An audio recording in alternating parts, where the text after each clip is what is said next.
time that said, if you want to run a race, run a mile. If you want to experience life, run a marathon. Mr. Toastmaster, fellow Toastmasters and esteemed guests, running is a huge part of my life. And one of my biggest goals in life is to run the Boston Marathon. Now, that's not just any marathon, though. You have to qualify to run the Boston Marathon. And for me, that means running a marathon in 3 hours and 25 minutes. That equals out to 7 minutes and 49 seconds per mile for the entire 26.2 mile course. It's not an easy task for me to do, but I am determined to get there. Now, what I've learned, though, is life is a lot like running a marathon. You see, in life, you've got to prepare yourself for the journey. In marathon running, you've got to prepare yourself for that 26.2 miles. In life, you've got to be ready and willing to adapt to change. In marathon running, the same way. You don't know what's going to happen to your body at mile 13, or mile 15, or mile 20. You've got to be ready. And in life, of course, you can never give up. And in marathon running, it's the same way. Never give up. No matter what you do, find a way to cross that finish line. And that's what you got to do. And so, what I learned is this. I learned these lessons very real when I ran my first marathon in New York City. There I was, 2003, standing on the start line of the New York City Marathon with 30,000 of my closest friends.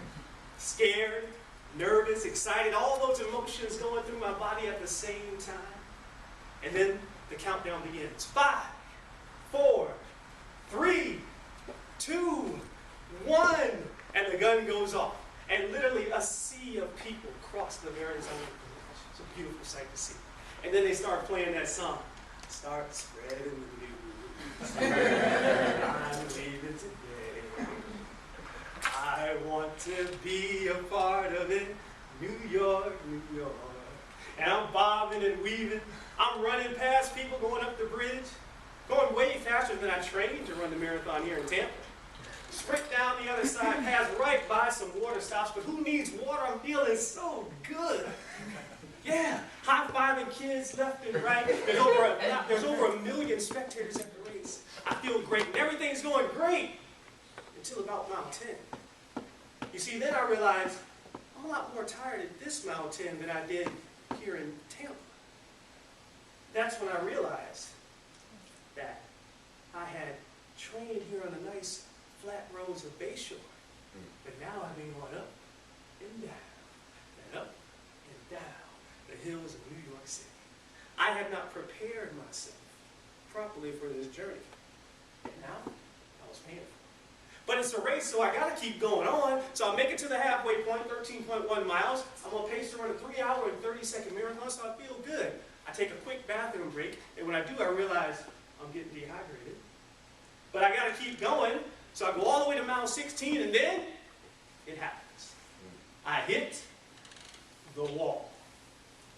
I find myself at the top of the Queensboro Bridge, and I stop, and my hands are on my knees, and you know what I'm thinking right now?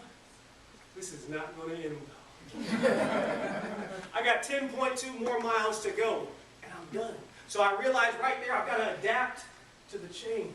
I've got to slow my pace down drastically so I can finish. I've got to take in more fluids so I can make it to the end of this race. And so I do that, and down the bridge I go.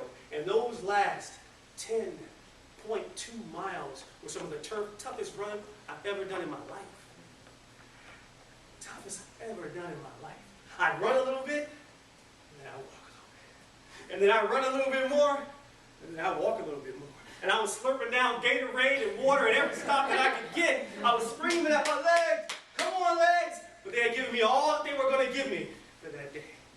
I finally made it to the last 0.2 miles, 385 yards, uphill in Central Park. I don't know why they do that to us, uphill the last part of the race, but that's what it is. I told myself, I'm going to run these last 0.2 miles across that finish line. And I did just that. And they put that medal around my neck. And I had finished that marathon. And I look back across the race, and I think about those last 10.2 miles, and I realized something. There was no way I was going to quit. I didn't come all the way from Tampa to New York City to give up. And I still haven't given up. I haven't given up on that dream of qualifying for the Boston Marathon. I'm training right now. Philly Marathon, November 20th, 2016. I'm already signed up. That's my race. I want to make it happen. And so, fellow Toastmasters, esteemed guests, I would encourage you, whatever that marathon represents to you, go ahead, prepare yourself for the day. Be ready and willing to adapt to any type of change that may happen. And by all means, no matter what, never, ever give up. Because if you want to run a race, you can run a mile. But if you want to experience life, run a marathon. My name is T.Y. Thank you for allowing me to share this with you today.